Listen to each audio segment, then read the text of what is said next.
Hi everyone, I'm Chloe McCormick and today super duper excited to be talking to Hamish McLennan. He is a very prominent businessman here in Australia and currently is the chairman of the REA Group, which a massive player on the ASX. They are the parent company of some major real estate sector companies, including that of realestate.com.au.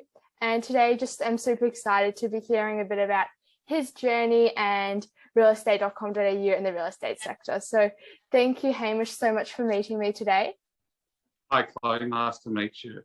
So as I mentioned before, you've had a pretty impressive career. You know, you've been the CEO of Network 10, you've been the chairman of Rugby Australia, and now the chairman of the REA Group. But I'm curious, how did you find your way into this career path? Well, it's sort of a curious journey. I'll give you the short version because I don't want to bore you or your listeners. But I left high school. I didn't go to university, and I started off in an advertising agency. And I was the most junior person and the lowest paid executive in the whole company. And to cut a long story short, I travelled overseas with the company, came back to Australia, and ended up running it globally out of New York. So that was a bit of a thrill and a few lucky breaks along the way, but it worked out well. Yeah, that's so cool. Wow, amazing. And now you're here and I'm super duper excited to fire away a few questions I've prepared. And that first one is, you know, the real estate industry. I've got to say, realestate.com.au, they've really changed it here in Australia with their brands also all around the world, with the online ability to actually list properties and not just reading on the newspaper like they did in the olden days. But what does REA see as like the next iteration of the real estate industry, the next frontier, the next innovation? So the next frontier, and look, you'll sort of allude to it, I think, is probably around, you know, the metaverse from a technology point of view, how we buy and sell real estate and we interact with it. But I think if we take a step back, most people, their primary asset is their home. And so they have great value put into that. And also, you know, they really care about it. It's where they sort of raise their families and, you know, get married and so forth. So our primary goal is to see how, you know, we can make that whole transaction more efficient. And the whole industry is booming. So we've got a terrific team of people who run REA. But when I started, it had a market cap of 23 billion. At its peak, it got up to 22 billion. So it just shows you the way the digital economy is starting to change the way we all do business. So it's quite an extraordinary business. Yeah, so I'm curious, you know, you're saying that REA Group is focusing on making the transaction more efficient. How are they doing this? Well, we want people to be able to buy and sell more efficiently, obviously, via our platform, the technology we use, but also display homes, connect vendors or the sellers of homes with agents and make sure that we find buyers and make sure that that whole ecosystem works really well. And now we've moved into buying a mortgage broking unit so you can get your home loan authorised through us, and we can help arrange that for you. And generally just make it as part of your whole journey with real estate. If you want to let or rent a house, or you just want to search, or you want to transact and buy, we can help you at every stage along the way. And the other thing is that we're moving offshore. So we have a business in the US, we've got a position in India and Southeast Asia. And so the whole vertical is growing for us. No, that's so awesome. And I want to talk a bit now, because this is like a global issue as well, not just here in Australia, but interest rates are going up all around the world.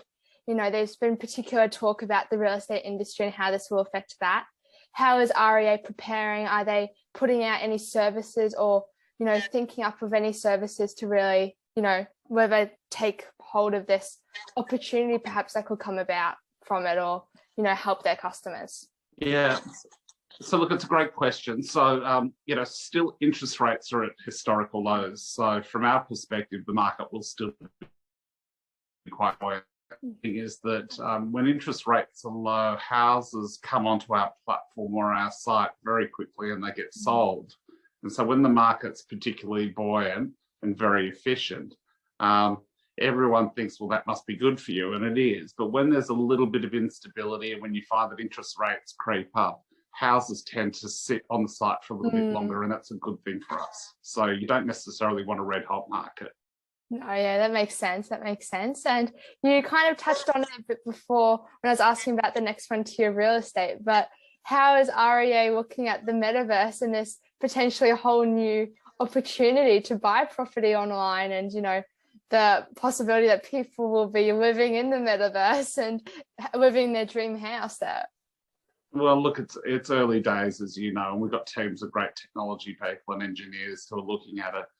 I think there are probably two ways in which you can look at it. So virtually, can you explore, see, and look at houses and apartments online? That's an opportunity in itself.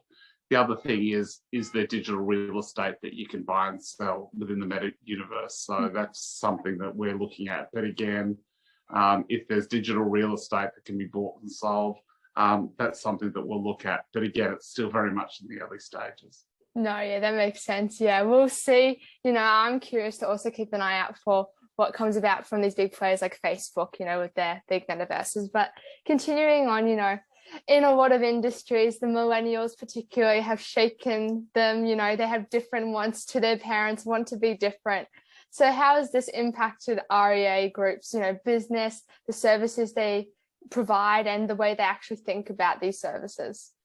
So we view it that you're on a journey yourself when you're young, and you might need a bit of help to get a deposit for a house from your mum and dad.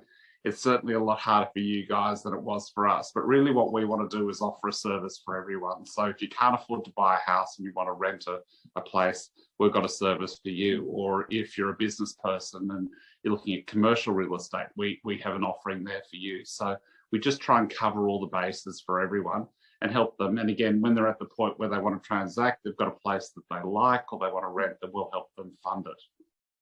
So that's the universe that we look at. No, awesome. And continuing on a bit, what role do you see young people playing in the future of the real estate industry, as a whole? Well, look, it's a fantastic industry for young people to get involved in. They can do very well for themselves. Specifically with REA, you look at it and you go, we've got a really diverse workforce, people of all ages and, different backgrounds.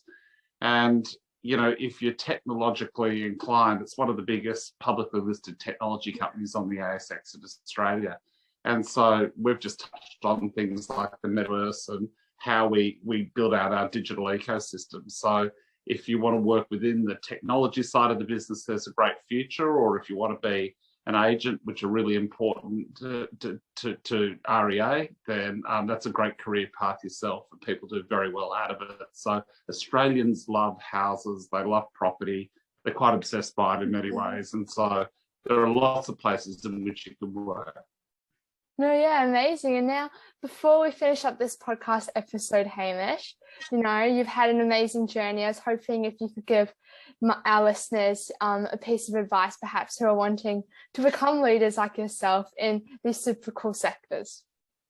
Well, look, everyone's different, but I think the common thread that I always find is persistence is really important. So if there's something that you like in a career that you want to pursue, then you've just got to stick at it. So you might find that you go through very difficult periods, but I think over the long term, if you're passionate about a particular industry or something that you want to do, you've got to stick with it.